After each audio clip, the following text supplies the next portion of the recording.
नमस्कार विद्यार्थी मित्रांनो, मी माने सर आपल्या या YouTube चॅनलमध्ये आपल्या सर्वांचं स्वागत आहे.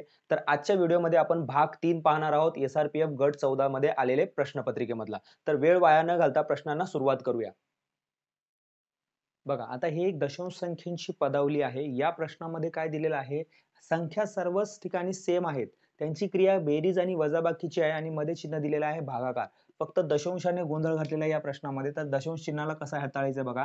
या संख्यांची जर एकदा वजाबाकी केली तर वजाबाकी किती येणार आहे? 691 येणार आहे आणि जर त्यांची बेरीज केली तर बेरीज येणार आहे 18,617. आता आपण दशांशाचा विचार करू. अंशामध्ये दशांश तर 2-2 अंकानंतर आहे म्हणून इथं अंशातल्या संख्येला आपण 2 अंकानंतर दशांश देणार. छेदामध्ये पण 2 अंकानंतर दशांश आहे. छेदातल्या संख्येला पण आपण 2 अंकानंतर दशांश देणार.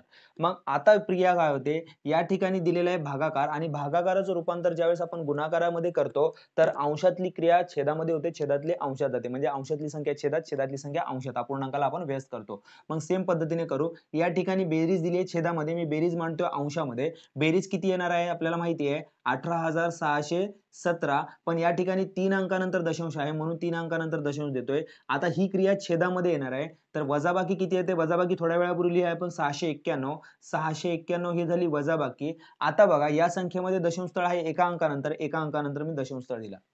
झालं. इथपर्यंतचा घटक सिमिलर आहे. आता बघा अंशातली संख्या छेदासोबत कॅन्सल होण्यासारखी आहेत म्हणजे याचं उत्तर पूर्ण डेफिनेटली किती येणार आहे? 1 जर विचार केला तर. आता आपण अंशाचं दशांश बघू आणि छेदातले दशांश बघू. अंशातले एकूण दशांश किती आहेत? इथे 2 आहेत आणि इथे 3 आहेत. म्हणजे अंशामधले एकूण दशांश स्थळ 5 होतात तर छेदामध्ये आपण 5 शून्य घेऊ. अंशातले दशांश स्थळ काढले तर छेदात 0 येतात, छेदातले दशांश काढले तर अंशात 0 येतात आणि छेदामध्ये टोटल दशांश स्थळ किती आहेत? 1 2 3. मग अंशामध्ये आपण 3 दशांश स्थळ काढले म्हणून 3 शून्य वाढवले. हे दशांश स्थळ निघून गेले. आता सर्व संख्यांचे दशांश स्थळ आपण काढले तर आता बघा ही संख्या याच्यासोबत कॅन्सल झाली, ही संख्या याच्यासोबत कॅन्सल झाली. उत्तर किती आलेलं आहे? 1 गुणाकारात. आता बघा याच्यामध्ये 3 दशांश स्थळ जर तुम्ही कॅन्सल केले तर राहिले 3 छेदामध्ये किती येणार? 2 दशांश स्थळ राहिलेले आहेत म्हणजे 2 शून्य छेदामध्ये आलेले आहेत. आता या ठिकाणी बघा ह्या अपूर्णांकाला आपण लिहितो कसं? तर ऑप्शन मध्ये हे असलं असतं तर आपण याला टिक केलं असतं. पण ऑप्शन मध्ये त्यांनी काय दिलेले होते? तर बघा ऑप्शन अनुसार आपण पर्याय टिक करणार. हे ऑप्शन मध्ये असेल तर ह्याला टिक करणार. आता बघा किंवा 10 ला 100 ला असं लिहू शकतो आपण 10 चा वर्ग. हे ऑप्शन मध्ये असेल तर आपण ह्याला टिक केलं असतं. पण ऑप्शन मध्ये त्यांनी दिले काय? 10 चा वजा 2 म्हणजे काय? घातांकित संख्या छेदातून अंशात जर ज्यावेळेस जाते तर त्यावेळेस घाताचं चिन्ह काय होतं? बदलतं. हे घातांकाचा नियम आहे. म्हणजे आपलं उत्तर काय आलेलं आहे? 10 चा वजा 2. परत पुढचं गणित काय बघा, दशांश संख्यांचीच गणिती क्रिया आहे या ठिकाणी. तर या ठिकाणी सर्वात पहिले दशांश नाही समजून मी सगळे अंक लिहितोय. 72 गुणिले 96 गुणिले 550 आणि छेदामध्ये काय लिहिणार आहे आपण? 12 गुणिले 8 गुणिले 11. आता यांचे दशांश स्थळ आपण काढले. जे दशांश स्थळ काढले त्याच्याबद्दल आपण काय वापरणार? शून्य वापरणार. म्हणजेच थोडक्यात 1 1. आता दशांश स्थळ काढलेले आपल्याला माहिती आहे की अंशातले दशांश काढले तर छेदात शून्य वाढतात. छेदातले दशांश काढले तर अंशात शून्य वाढतात. मग अंशातले पहिले बघू दशांश स्थळ 1 2 3 4 5 म्हणजेच 5 शून्यांकी संख्या लिहिणार आपण.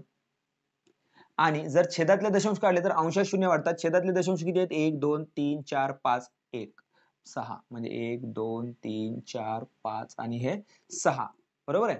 मग आता आपण कॅन्सलेशन करूया. 12 1 12 12 8 96 हे 8 याच्यासोबत कटले. परत 11 1 11 11 5 55. आता ह्या दोघांचा फक्त आपल्याला करायचा आहे काय? गुणाकार. तर गुणाकार करताना 5 सोबत कोणत्याही संख्येला जर गुणाकार करायचा असेल, बघा हे शून्य तर लिहून टाकतोय मी, 50 चा शून्य लिहिला खाली. 5 सोबत कोणत्याही संख्येला जर गुणाकार करायचा असेल तर सगळ्यात पहिले त्या संख्येचे अर्धे करून शून्य लावायचे. म्हणजे 72 चे अर्धे किती होतात? 36 आणि त्याला काय केलं आपण? शून्य लावलेलं आहे. आणि या ठिकाणी आता जर बघितलं गणिती क्रियेमध्ये 1 2 3 4 5 6 इथेच कॅन्सल करू आपण. 1 2 3 4 5 1 2 3 4 5 राहिले किती? 10. जर गुणाकार केला तर याचं उत्तर किती येणार आहे? 36,000. याचं उत्तर किती येणार आहे? 36,000. बघा ही एक सिंपल पदावली आहे, परंतु या ठिकाणी दशांश संख्यामध्ये पदावली दिल्यामुळे काही विद्यार्थी इथे कन्फ्यूज होतात. आता ज्या विद्यार्थ्यांना दशांश संख्यांची गणिती क्रिया येत नाही, ज्यांना गणिती क्रियेबद्दल मतलब दशांश संख्यांच्या गणिती क्रियेचा संपूर्ण व्हिडिओ पाहिजे असेल तर त्यांनी कमेंट बॉक्समध्ये येस टाइप करा. तर बघा आता ह्या प्रश्नाला कसं सोडवतोय आपण. सगळ्यात पहिले तर दशांश नाही असा विचार करून मी गुणाकार करून घेतोय. 15 त्रिक 45 45 चे 5 हातचाले 4. परत 15 दोन्ही 30, 30 आणि वरचे 4 34. या ठिकाणी याचा एक दशमस्थळ, याचा एक दशमस्थळ, 2 अंकानंतर दशमांश हा गुणाकार झालेला आहे. या ठिकाणी बघा आता 12 84, 84 चे 4 हातचाले 8, परत 12 चौक 48, 48 आणि वरचे 8 म्हणजे 56 होतात. तर 2 अंकानंतर दशमांश, याचा एक आणि याचा एक, 2 अंकानंतर दशमांश या ठिकाणी लिहिला आपण. आता दिलेली आहे वजाबाकीची क्रिया. 11 चौक 44 चे 4 हातचाले 4, 11 त्रिक 33, 33 आणि वरचे 4 म्हणजेच होतात 37. या ठिकाणी बघा 2 अंकानंतर दशमांश, याचा एक, याचा एक, 2 अंकानंतर दशमांश दिलेला आहे. आपण पहिले यांची बेरीज क्रिया करणार, नंतर वजाबाकीची क्रिया करणार. बोर्डमास सांगतो आपल्याला. मग बेरीजची क्रिया केली तर बेरीज किती येणार आहे? 4 आणि 5. बघा अंकांची बेरीज उभी पण करता येते, आडवी पण करता येते. दोघांची बेरीज आली 9. या ठिकाणी दोघांची बेरीज येते 10, 10तला 0 आणि हातचाला 1. या ठिकाणी 5 आणि 8 1 9. 2 अंकानंतर दशमांश जसंच तसे दिले. आता वजाबाकी 3.74. आता याची वजाबाकी करून उत्तर काय येणार आहे हे कमेंट बॉक्स मध्ये कमेंट करा. तर विद्यार्थी मित्रांनो बघा पुढच्या प्रश्नामध्ये काय दिलेलं आहे. या ठिकाणी प्रश्न दिलेला आहे, अनिलचा पगार संजयपेक्षा 25% जास्त आहे, तर संजयचा पगार अनिलपेक्षा किती टक्क्याने कमी आहे. या प्रश्नामध्ये आपल्याला लक्षात काय ठेवायचं असतं, तर या ठिकाणी बघायचंय की दिलेली टक्केवारी काय दिलेली आहे. या ठिकाणी शब्द वापरलाय जास्त, हा महत्वाचा शब्द आहे आपल्याला. मग जर प्रश्नामध्ये जर जास्तची टक्केवारी दिलेली असेल तर 100 गुणिले दिलेली टक्केवारी आणि भागाकारामध्ये 100 अधिक टक्के करायचे असतात. बरोबर आहे. म्हणजेच ज्यावेळेस तुम्हाला टक्केवारी जास्त दिलेली असेल तर सूत्रामध्ये आपल्याला या ठिकाणी बेरीज वापरायची आहे, आणि त्याच ठिकाणी जर कमीची टक्केवारी दिली आणि जास्तची विचारली असेल तर सूत्रामध्ये या ठिकाणी काय करावं लागेल? मायनस ठेवावं लागेल. मग आता हा प्रश्न जास्तचा असल्यामुळे या ठिकाणी आपण काय करणार? प्लस करणार. म्हणजे 100 आणि दिलेली टक्केवारी आहे 25 छेदामध्ये 100 अधिक 25. मग या ठिकाणी काय लिहितोय मी? 100 गुणिले 25 छेदामध्ये 100 अधिक 25 म्हणजे 125 होतात. 25 एक 25, 25 पाचा 125. 5 ने जर भाग दिला तर 5 एक 5, 5 दोन्ही 10. तर या ठिकाणी किती? 20% कमी आहे. म्हणजेच संजयचा पगार अनिलपेक्षा 20% कमी आहे. आता या प्रश्नामध्ये काय दिलेलं आहे की 30 ते 50 पर्यंतच्या मूळ संख्यांची सरासरी किती. तर सगळ्यात पहिले तर आपल्याला नेमकं मूळ संख्या कोणत्या आहेत आणि 30 ते 50 मधले कोणते हे आपल्याला माहिती असणं गरजेचं आहे. तर 30 ते 50 मधल्या मूळ संख्या आहे 31, 37, बरोबर आहे, परत 41, 43 आणि 47. याच्यामध्ये मूळ संख्या किती आहेत? 5 मूळ संख्या आहेत. मग आता सरासरी काढताना आपल्याला माहिती आहे की सर्व संख्यांची बेरीज करून जेवढ्या संख्या आहेत आपण त्याच्याने भाग देतो, हे सरासरीचा नियम आहे. मग आता बघा सर्व संख्यांची बेरीज किती येते? जर या सगळ्याच मूळ संख्यांची जर तुम्ही बेरीज केलात तर 199 बेरीज येते आणि याला भाग द्यायचा आपल्याला 5 ने. चला बघा 5 एक 5, 5 त्रिक 15, उरले याच्यातले किती? 4, परत 5 नवे 45, उरले परत 4. आपण या ठिकाणी दशांश देऊन शून्य घेऊया तर किती आले? 5 40. म्हणजे आपलं उत्तर किती आलेलं आहे? 39.8. ही झाली सरासरी. कोणत्या संख्यांची? 30 पासून 50 पर्यंतच्या मूळ संख्यांची सरासरी.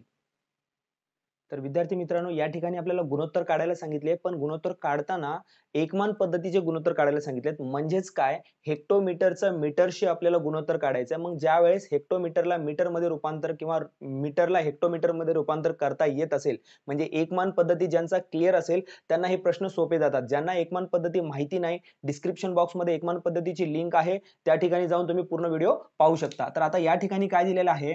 1.75 हेक्टोमीटरचे आपल्याला गुणोत्तर काढायचंय कुणाशी? 225 मीटरशी. मग या ठिकाणी एकक आहे हेक्टोमीटर, या ठिकाणी आहे मीटर. ज्या वेळेस दोघांचे एकक समान नसतात तर आपण कोणतीच गणिती क्रिया करू शकत नाही. मग आपल्याला गणिती क्रिया करायची एकमान पद्धतीमध्ये एकक समान करायचे आहेत. आपल्याला काढायचा रेशो आहे म्हणून मी काय करतोय? यांना उभी मांडणी करतोय. या ठिकाणी दिलेला आहे आणि या ठिकाणी दिलेला आहे 125. हे आहे हेक्टोमीटर मध्ये, हे आहे मीटर मध्ये.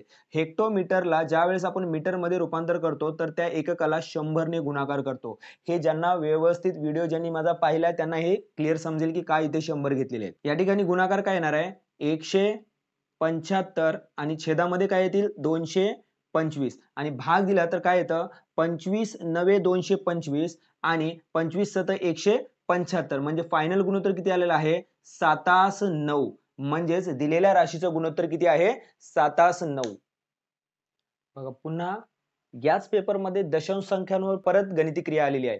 तर बघा विद्यार्थी मित्रांनो, दशांश संख्यांवर किती प्रकारचे प्रश्न विचारले गेलेले आहेत एकाच पेपरमध्ये. म्हणून दशांश टॉपिक हा आपला खूप महत्त्वाचा आहे. दशांश टॉपिकवर सेपरेट व्हिडिओ बनवण्यासाठी कमेंट बॉक्समध्ये येस टाइप करा.